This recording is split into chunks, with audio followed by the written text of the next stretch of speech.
जब आपका समय बुरा चल रहा हो, तब खामोशी से इंतजार के साथ काम करते हुए उसे बिताने की जरूरत होती है।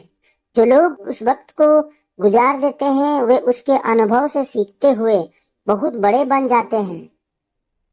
दूसरे शब्दों में कहे तो जो लोग मुश्किल हालातों के सामने घुटने नहीं टेकते, वे समय के साथ मजबूत होते जाते हैं।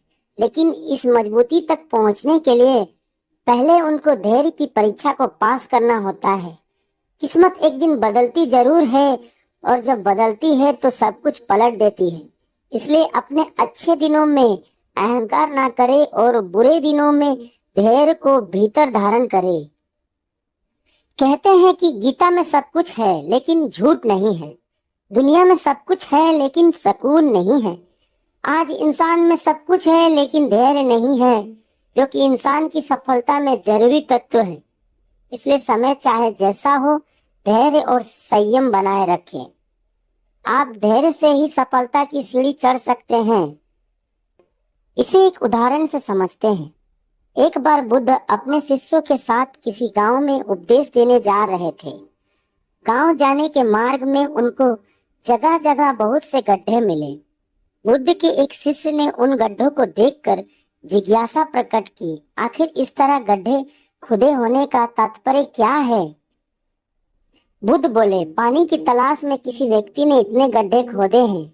यदि वह धैर्य पूर्वक एक ही स्थान पर गड्ढा खोदता तो उसे पानी आवश्यक मिल जाता, पर वह थोड़ी देर गड्ढा खोदता होगा और पानी न मिलने पर दूसरा गड्ढा खोदना शुरू कर देता होगा।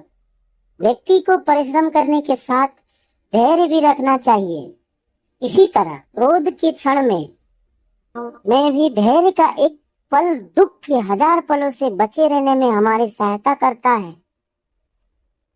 लेकिन लोगों में कई कारणों से धैर्य की कमी हो सकती है। आज की भागदौड़ वाली दुनिया में लोग जल्दी संतुष्टि पाने में विश्वास रखते हैं और तुरंत कर्म का फल पाने की इच्छा। धैर्यवान व्यक्ति वही होता है जो कठिन परिस्थिति में भी शांत रहकर सहन करते हुए उसे पार कर लेता है, या सही समय आने का धैर्य पूर्वक इंतजार करता है।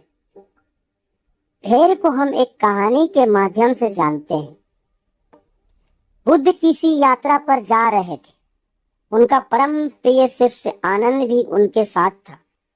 चलते चलते दोपहर हो गई तो बुद्ध एक घने वृक्ष के नीचे जाकर बैठ गए। आनंद भी पास में ही बैठ गया। कुछ देर बाद बुद्ध को प्यास लगी। उन्होंने आनंद को पानी लाने के लिए कहा। आनंद को आसपास कोई कुआं, तालाब या नदी नहीं दिखाई दी। एक नाला आवश्यक दिखाई दिया, जिसमें पहाड़ों से बहने वाले झरने का पानी बह रहा था।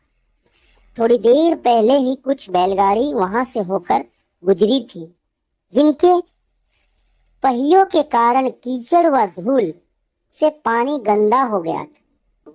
आनंद ने यह दृश्य देखा तो खाली हाथ लौट आया। उसने बुद्ध को इस विषय में बताया और यह कहा कि मैं नदी खोजकर वहां से पानी ले आता हूँ। यह सुनकर बुद्ध ने कहा, आनंद, पानी नाले से ही ले आओ। आनंद ने बुद्ध की बात मान ली। वह नाले पर पहुंचा, किंतु उसने देखा कि पानी अब भी अस्वच्छ है। उसे ऐसा पानी लाना कदापि उचित नहीं लगा। वह फिर से बुद्ध के पास आकर कहा कि वह अस्वच्छ जल आपके पीने योग्य नहीं है। मैं अभी दौड़कर नदी से पानी ले आता हूँ। किंतु बुद्ध ने फिर से नाले से पानी लाने को कहा। इस बार जब आनंद नाले पर गया